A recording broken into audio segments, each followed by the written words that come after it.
What's up, gangy? Thanks for joining me on Ghostlore of Hawaii, Paranormal Paradise. Most of this episode is based in the thick jungles of Hawaii, so instead of the beach bonfire, I figured we'd hike inland and change the scenery up a bit. I cannot really remember where I heard the story that tonight's episode is based off of, but as a young kid, I definitely learned from the poor soul who suffered the repercussions. If you've heard this story before and know its origins, please reach out to me so I can include that info in the show notes. I did add my own twists here and there, but from my understanding, the main part of the story really happened. So enough chit-chat. The fire is raging. There's some green bottles in the cooler over there, along with some pupus, appetizers. Help yourselves.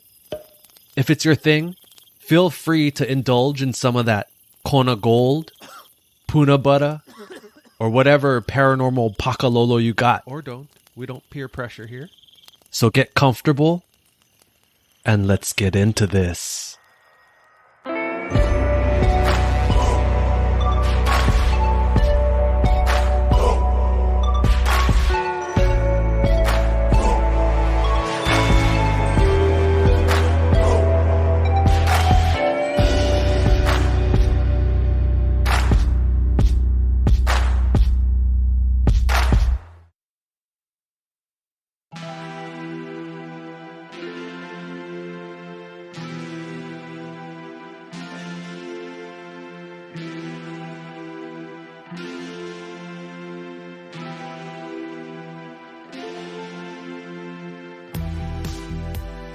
Dan pulled open the door to the small mom-and-pop restaurant, the kind where the menu board is made up of hundreds of plastic letters and the fountain drinks are served in transparent red cups. You know the kind. A bell greeted him, along with the cold relief of the AC. He was an anthropologist from the mainland, visiting Kauai for a book he was writing on the burial practices of indigenous people of the Pacific. He carried a notepad, pen, and voice recorder to detail the information he was there to collect. Smells good. It was a little past 2 p.m., so the lunch rush had already come and gone. The dining room was mostly empty, besides 4 or 5 people scattered at different tables. Dan's eyes met the stare of a man sitting in the back corner of the restaurant near the restrooms. The man gave a subtle nod of his head, in which Dan returned as he strolled to the table. "Noah? Thanks for meeting me here," Dan greeted as he approached. Noah, a slender man in his mid-20s, remained seated but quietly returned the greeting. "What's up, Dan? Yeah, no worries." Noah's dark hair was buzzed short, and his shoulders slumped unevenly to one side. The whites of his eyes were yellowing, matching his teeth. Noah's t-shirt was worn ragged, fraying at the collar. Dan extended his hand out for a handshake, but Noah remained seated, hands below the table. "I have a thing about touching people," Noah said quietly, breaking eye contact and looking down at the table. "Oh yeah, no worry.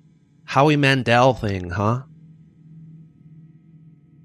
Before departing for Hawaii, an old colleague put Dan in touch with a few people that might be of interest for the book, and Noah was the first he had met on this trip. "Oh golly, you'll love his story, but I'm not giving you any info until you meet him. It's really a trip," the colleague said. He went on to explain that Noah was the son of a friend and had been involved in a life-changing incident back when he was a young child. That's all you're getting from me. I don't want to ruin the story before you meet him. The vague info intrigued Dan enough to arrange the meetup. He squeezed into the booth across from Noah and thanked him for agreeing to meet. "Do you want to order some food or just jump right in?" Dan asked as he set the recorder in the center of the table. "Nah, I'm not hungry. We can just start," Noah replied in a hushed tone. "Okie dokie, sounds good." "So, this event happened when I was around 9 or 10, yeah? When I was still one small keiki child." Noah's childhood was just like most other keiki in Hawaii. School, playing with friends, beach. He was always the most athletic kid in his class, excelling in all sports. Dan observed Noah as he told the story. The scrawny man did not appear to be the athletic type, but Dan held back his judgment. The activity Noah was the best at was bodyboarding, or boogie boarding if you're from the mainland, respectfully. The sport of bodyboarding, like surfing, originated in Hawaii, but instead of a hard fiberglass or wood surfboard, bodyboarders caught waves on a foam board about half the length of their body. Not to be confused with body surfing, where surfers skim on waves with no board at all. Noah was a natural in the water ever since he was a toddler. He charged waves that would make kids twice his age nervous, busting out tricks like 360s, barrel rolls, and drop knees, where the surfer rides the wave in a kneeled position, one knee up, the other down on the foam board. "I no can these days," Noah added. "I mostly stay out of the water. So, back when I was small, Hanabata days, my older cousins, Tad and Tom, used to babysit me. Well, they never really watched me. I just was always there from when my mom was at work, yeah? This day was like any other, and Noah was at Tom and Tad's house until his mom got off of work. Tom and Tad were brothers, several years older than Noah, who let him hang around as they played video games. On this specific afternoon, the two wanted to sneak away to smoke some pakalolo marijuana. They told Noah to stay home as they went to do some yard work marijuana in the jungle behind their house. Noah idolized his cousins, begging them to tag along. "Come on, please." "Nah, just stay here. Keep playing Nintendo. We'll be back real quick." Tad and Tom chuckled to each other. But Noah did not relent. "Please." He nagged the two, threw a fit, then pleaded, "I won't tell you guys going smoke, I promise. Or maybe I should." The brothers side-eyed each other, pondering a solution. "Fine, but you better listen to us, okay? Okay? Promise." Yes, Noah celebrated. The three headed to the backyard of the property, which was surrounded by a lush jungle of thick vegetation. Fern and vines draped the trees like leafy spiderwebs. At night, Noah hated being in the backyard. He always felt like eyes were on him, coming from the direction of the jungle. The chirping of crickets and movement of creatures squirming in their habitat always gave Noah the willies. But during the day, it wasn't so bad. I'm not scared. Except for the spiders, centipedes, Ew. and boar in the area. Stop. An opening into the brush that bordered the yard, basically a makeshift trail carved by the wild pua'a pigs, allowed passage into the jungle. Tom crouched over and ducked into the 4-foot tunnel of foliage. Tad pushed a few fern leaves aside and filed behind Tom. Noah excitedly followed, a little too close behind Tad. Stop poking my okole. Ass. Step back a little. And you better not tell anyone we even go smoke, hike marijuana. Noah's stomach twisted and turned from the excitement of the jungle, along with the nervousness of doing something he wasn't supposed to. He followed his cousins through the twisting tunnel of vegetation, twigs and leaves brushing by his body. Mosquitoes buzzed in his ears, and the thought of spiders crawling into his head holes freaked the young boy out. Noah quickly pulled his shirt up over his ears. After what felt like a mile, but was only about 100 yards, the tunnel opened up, allowing the three to stand up straight. Stay here, no move. Tom and I going over there for a couple minutes, Tad ordered Noah. He watched as his cousins walked behind several trees out of view.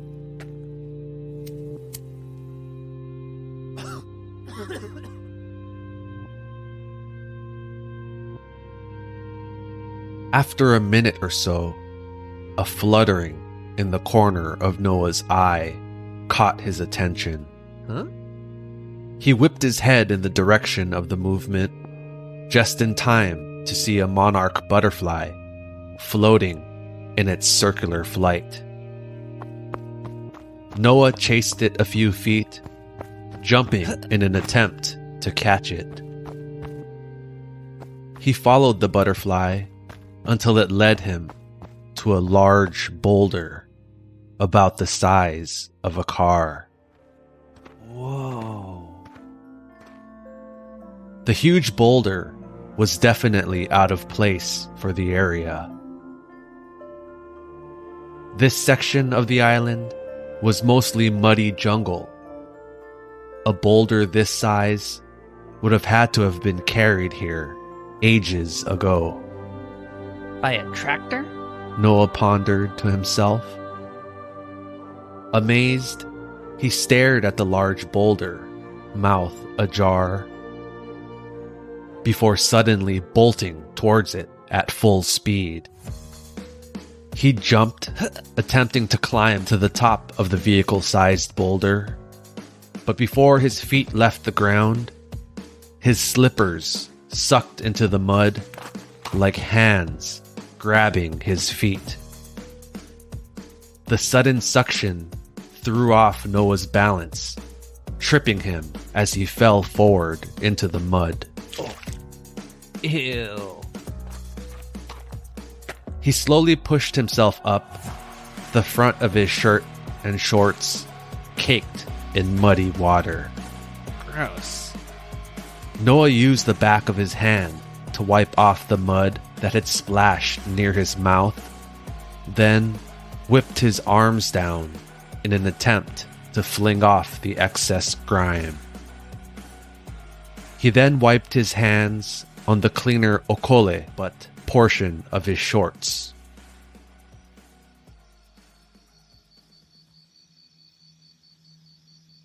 Noah. Huh?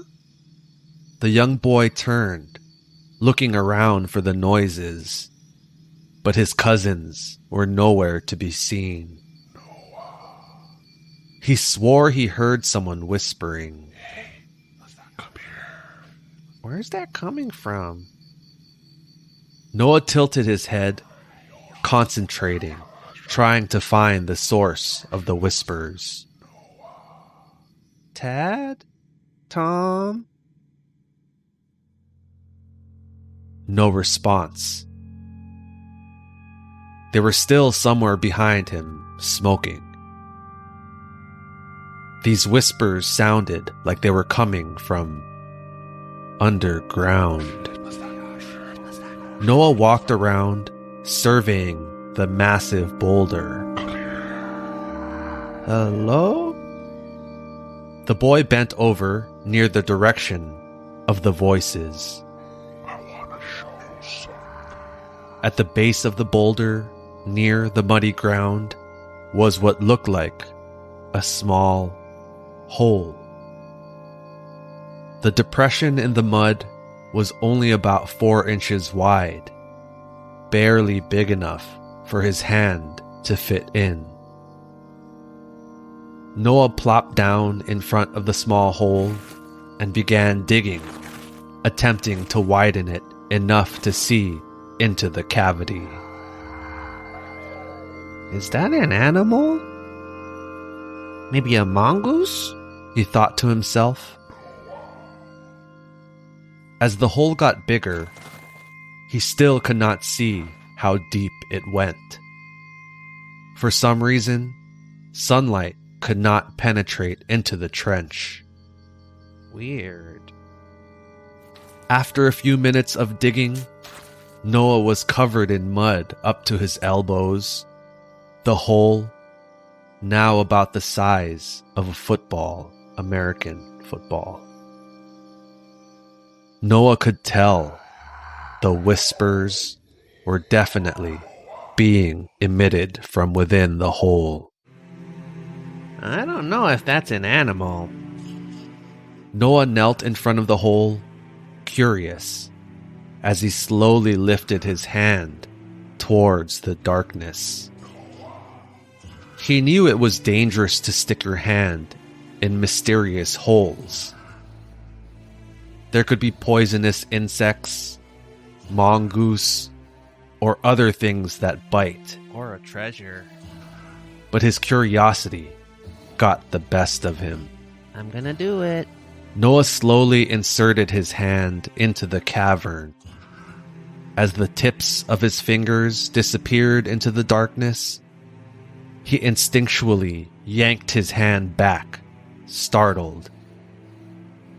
Inside the hole, it was freezing, as if Noah had dipped his fingers into a cooler of ice water. He shook off his hand as if it were dripping wet, then slowly inserted it back into the crevice below the boulder. The chill was not as shocking as the first time, but still freezing. Noah's fingers, knuckles, and wrist slowly disappeared into the darkness. The chamber continued to go deeper. Inch by inch, his arm disappeared into the underground abyss. Just as his elbow was about to be devoured by the hole, he stopped. Huh? What is... Are those teeth? Noah's eyes suddenly widened. His fingers felt around as it touched something smooth, round, then jagged. I can't... He tried grabbing the object, but it was too big to grasp with his little hand. He continued feeling around the mysterious object until his fingers found 2 divots similar to a bowling ball. Noah hooked his fingers into the jagged indents and slowly pulled his hand out, dragging the hard, roundish object behind it. His arm slowly retracted until his entire hand eventually emerged along with what his fingers had grasped. However, once the sunlight finally illuminated the object, Noah realized what he had discovered. A skull. A human skull, staring back at him. It lay in the mud just in front of the mysterious hole. The divots Noah had hooked his fingers into were the skull's eye sockets. Freaked out, but also small-kind intrigued, Noah leaned forward again, picking up the skull. As he held it in his right hand, he looked at it closer. The bottom jaw was not connected to the skull, and several of the front teeth were missing. The teeth that were still connected to the upper portion of the head reminded him of kernels of corn. Noah couldn't help but stare into the deep, empty sockets of the skull's eyes. Hypnotized. He began to feel dizzy, but could not break his gaze. There you are, Tom shouted, slapping Noah on the back of the head, startling him. Deaf ear, you never hear us calling? We were shouting just a couple feet away. Noah shook his head, still in a fog. He had no clue how much time had passed since finding the skull. Yo, what the f***? Where did you find that? Tad shouted. Inside that hole, Noah said, locking eyes with the sockets of the skull again. Lolo, idiot. You're not supposed to stick your hand inside any kind of holes, stupid. You like get rabies from a mongoose. Put them back and we go. Your mommy going to be back soon.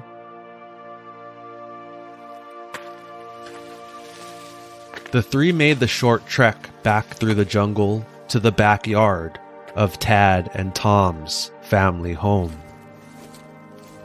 The entire time, teasing Noah that he was in trouble and that his hand would probably rot off. Nuh-uh, you're lying. When Noah's mom heard of what had happened, she scolded her child, but not for the reasons he thought. She was not concerned about any diseases. She was angry Noah had disrespected the obvious burial. She reprimanded the child for desecrating the bones of the deceased. She said I should have known better. As Noah finished the last sentence of his story, his voice trailed off to silence. He looked sheepishly at Dan, who had been busy taking notes. Dan stopped scribbling, unsure if that was the conclusion of Noah's story. Is that all? I mean, is that the end of your story? Yep, that's everything that happened that day. Oh, well, I don't want to be rude, but wasn't there supposed to be a supernatural aspect? I was told something life-changing happened. Not to downplay the skull you found, but a lot of bones get found out here, I heard. Noah suddenly looked furious. His eyes now had a fiery, gaze. It was life-changing, he barked, standing up quickly. It changed my life. As Noah said that, he began to lift his right hand. Dan leaned back, unsure if he was about to get punched. But Noah did not strike the mainlander. Ever since that day, back when I was 10 and picked up that skull, my hand stopped growing. Dan looked down at the hand that was now extended out in front of him. It was true. Noah's deformed right hand was no bigger than that of a young child. Noah positioned his other hand next to the affected one for comparison. The left hand was that of a normal adult, but the right was anything but. Not only was that hand about the size of a 10-year-old's, but it was disfigured as well. The small, bony fingers curled inwards towards his palm, resembling more of a chicken's foot than hand. It remained frozen, as if not able to extend or open. The tips of the fingers looked like they had been grinded down, exposing bone. Small red veins spiderwebbed across his opaque, practically transparent skin. Near the base of Noah's hand were numerous puffy white scars zigzagging across his wrist. Attempted suicide scars? Dan thought to himself. Maybe this story was completely fabricated, and the man standing in front of him was just mentally unstable. Afraid, Dan kept his reservations to himself as Noah slowly sat down, returning to his story.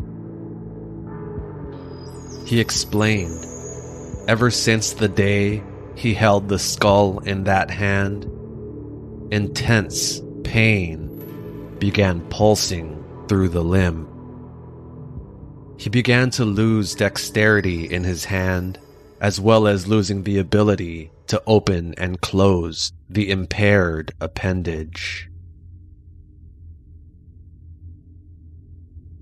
Back then, the hand still looked normal, identical to his left, for a while. But as the weeks and months passed, the hand began to transform, along with the boy himself. The constant shooting pain he felt kept the boy awake. The lack of sleep caused from discomfort began taking effect, and Noah looked permanently strung out. Dark bags formed under his eyes, and his cheeks sunk into his face. The healthy glow of his tan faded as the poor child remained indoors, losing the ability to participate in the sports he loved. The athletically gifted youth could no longer use his hand for anything, really. The pain kept him from writing or even being able to hold a utensil, forcing Noah to learn how to perform tasks with his left hand. Even the natural sway of his arm while walking caused too much suffering, so he kept his arm tucked closely to his body, eventually causing the kid's gait to morph into a lopsided limp. The pain only increased over the years, along with the apparent difference in the size of his two hands. Noah's body subconsciously shielded his arm from its surroundings, causing his right shoulder to slump down permanently. "This is my life now. I've accepted it," he said. "Now do you understand? Write in your book that if anyone stumbles on the remains of, well, any remains, never interfere, especially if they seem to be intentionally hidden." Dan switched the digital recorder off, and the two sat in silence for what felt like an eternity. Noah sat, slumped in his seat, staring at the shoyu bottle soy sauce in the middle of the table. Dan, not quite sure what to say. Finally, he mustered the courage to ask, "Did you ever find out what happened to the bones after that day?" Noah informed him that after getting his okole whipped by his auntie and mother for interfering with the remains, they demanded the child show them where the boulder and hole were located. However, when Noah, Tom, and Tad trekked back to the spot they had been, just confusion was found. The three searched for hours, but could not find the location of the boulder, even though it had been a short walk from the house. It was as if it had vanished completely. Dan couldn't tell if this part of the story was real or if it had been exaggerated, but he didn't say anything. Instead, he thanked Noah for his time and for the unique story, offering once more to pay for a meal.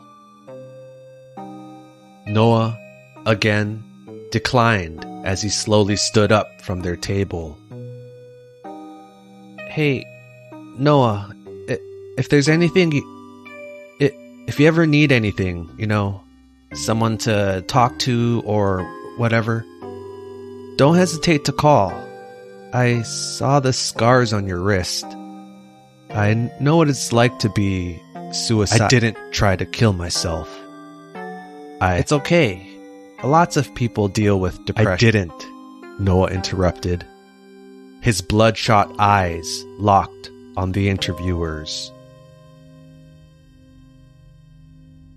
Noah confessed, after years of constant pain, combined with the loss in his abilities to do the physical things he enjoyed, pushed him to the edge.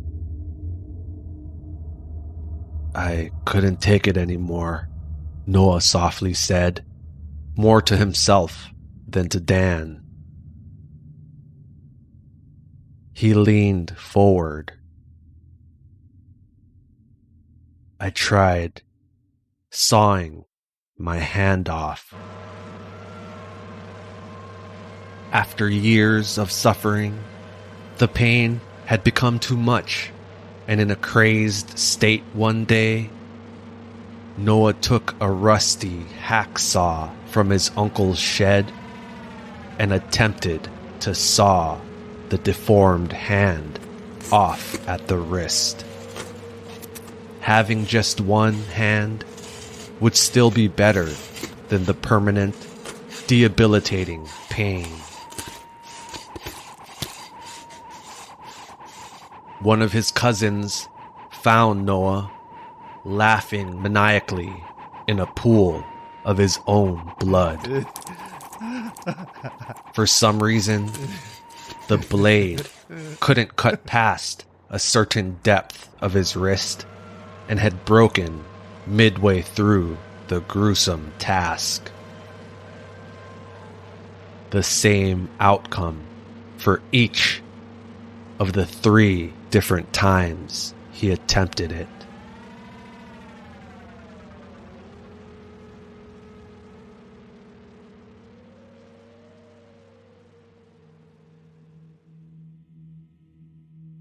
Dan watched Noah slowly limp away from the table and out the restaurant door. Hey, you gonna get food or what? A restaurant worker barked as Dan began gathering his things. The author had fully intended on ordering a plate lunch once the interview was over. But after the gruesome story and sight of the scarred, disfigured hand, he had suddenly lost his appetite. Oh, that's messed up. Thank you again for tuning in to another episode of Ghostlore of Hawaii. I hope you were as creeped out from this story as I was when I heard it as a child. It actually traumatized me, small kind. For a while after hearing it, I'd be paranoid that a stick or a piece of coral I touched was actually a piece of bone, and my hands would stop growing. I am not lying. I'd compare the size of my hands more often than a kid should, just to make sure. So don't touch people's bones, dumbass. So what do you think? Was Noah cursed from handling the skull found in the hidden burial? Or was it a delayed birth defect that started to emerge at around the same time? Do you have a story or topic you'd like me to discuss on the podcast? Or just want to say what's up? Hi. You can email me at ghostlore.of.hawaii@gmail.com. If you enjoy the podcast, please leave a rating and review on Spotify and Apple Podcasts.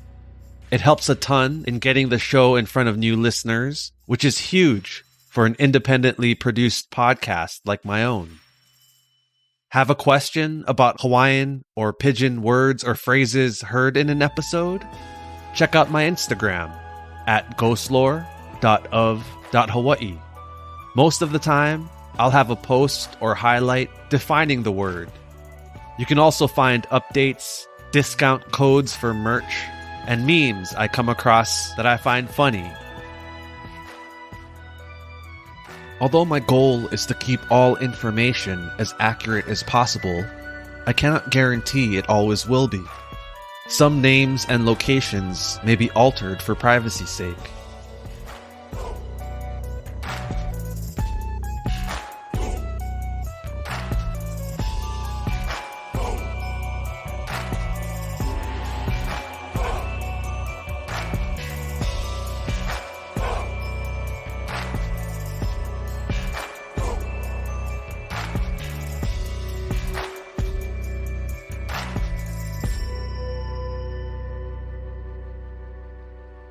And you better not tell anyone. We even go smoke, hike marijuana. If you like all things spooky, then check out A Spooky Tales, hosted by us, Christina and MJ, where we talk about all things spooky, paranormal stories, haunted places, myths, and legends. Listen to guests tell us their scary stories. And I hear them call me by my name. So I run into the kitchen to check, and there's nobody there. And I start to hear my closet door start to open. Oh, hell no. Going inside. Oh, hell no. All of a sudden, for no reason, I woke up in the middle of the night. My eyes just snapped open. And it's that strange feeling that you have when something wakes you up. You don't know what has woken you up until you either see what it was or you hear whatever it was. There are new episodes every Friday. Listen on Spotify, Apple Podcasts, and wherever you get your podcasts, as well as spookytales.com.